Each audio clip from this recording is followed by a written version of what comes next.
Hey guys, ang toasted bread. Tingnan nyo. Tikman natin.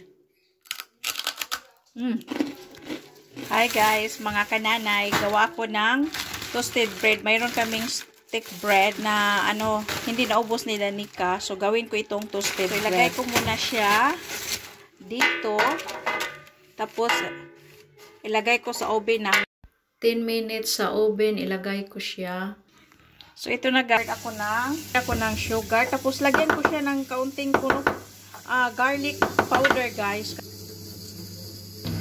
So, i-mix ko siya. Garlic. Tapos, ito na ang butter na gimelt ko. So, ito na ang galing sa oven. Tapos, lagyan ko ng... So, ito guys, lagyan ko siya ng butter.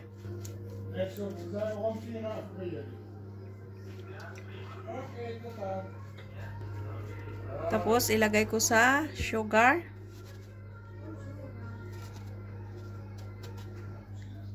Sa oven.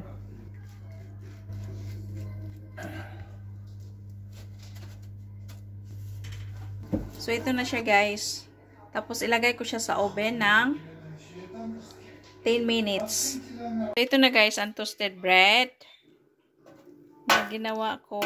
Ito guys, ang toasted bread. Tingnan nyo. Tikman natin.